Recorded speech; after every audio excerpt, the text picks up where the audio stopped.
वक्त हुआ जाता है घर गृहस्थी का।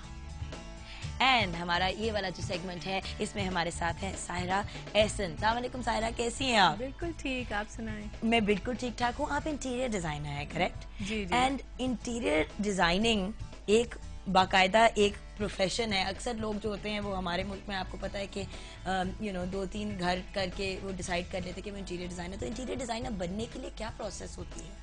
बेसिक तो चीज़ ये है कि आपका एस्थेटिक सेंस होना चाहिए और एक कलर सेंस होना चाहिए और कोई सेंस ऑफ फॉर्म और ये चीज़ें होनी चाहिए। And then you don't actually need a degree.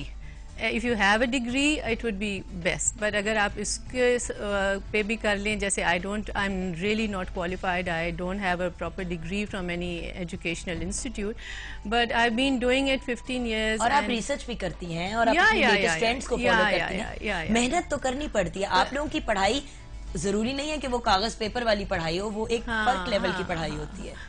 I absolutely agree. I think कि ये अपने इंडिविजुअल टेस्ट पे भी डिपेंड करता है और वर्सेटाइल भी बहुत होना पड़ता है ना। You just can't always keep doing what you want to do. You have to keep in mind कि जी क्लाइंट क्या चाहता है, वो उसके दिमाग में क्या है, वो उसका घर कैसा है, आर्किटेक्चर कैसा है उसका, और उसकी नीड्स और रिक्वायरमेंट्स कैसी हैं। तो आई गेस पहले सवाल का तो जवाब मिल ही गया कि खूबसूरत घर या खूबसूरत घराना बनाने के लिए किन चीजों को मद्देनजर रखना चाहिए? बिल्कुल, वो एनवायरनमेंट को तो देखना पड़ता है ना कि अगर एक कमरा है उसमें वो you have to see the room और देखना है कि वो कमरा क्या मांग रहा है। अगर उस इतने से कमरे में अगर आप एक 4 पोस्टर बेड डालेंगे तो आप आगे लगेंगे। बिल्कुल एब्सोल्युटली। अच्छा, अब आते हैं घर के या कमरे के जब कलर्स हम लोग सेलेक्ट करते हैं तो बड़े मुश्किलात होती हैं। मैंने अपने कमरे में, जैसे कि अपने बेडरूम का एग्जांपल देती हूँ, ऑरेंज डाल दिया कलर, और ये वाला ऑरेंज नहीं, वो जो डार्क ऑरेंज होता है रस्ट रंग का। अच्छा, वो मैंने अपने बिल्कुल सामने वाली दीवार रस्ट रंग की कर दी। 1 साल पूरा मैंने डिप्रेशन में गुजारा क्योंकि मुझे लगा कमरा भी छोटा, ऊपर से मैं लग रहा था जैसे मैं बेहोश हो जाऊंगी। अब मैंने सारी दीवारें सफेद कर दी।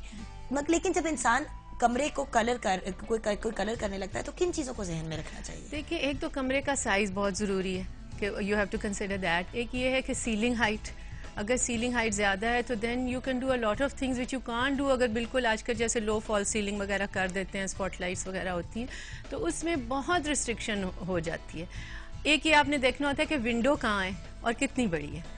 सो अगर विंडो बड़ी है, रूम बहुत घुटा घुटा सा नहीं है, so then you can do a lot with colours. Otherwise it's very difficult to do dark colours and still make the room look good. Then it's best कि आप सॉफ्ट कलर्स करें। सारा जी, हमने ब्रेक लेनी है, उसके बाद प्रोग्राम खत्म होने वाला है। हम लोग यूजुअली क्या करते हैं कि मैं अकेली खुदाफिज कहती हूँ, लेकिन क्योंकि हमें इतनी कॉल्स आ रही हैं और इतने लोग सवाल पूछ रहे हैं आपके बारे में, हम एंडिंग में भी आपको साथ ही रखना चाहेंगे अगर आप माइंड ना करें।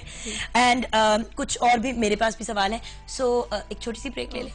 एक छोटी सी ब्रेक लेते हैं, वापस आएंगी तो सारे जी हमारे साथ हैं। She is an interior designer. आपने और सवाल पूछने हैं तो जरूर कॉल करके पूछें और फिर आपको खुदा हाफिज भी कहना है। हमारे साथ रहिएगा। आप देख रहे हैं मस्त मॉर्निंग।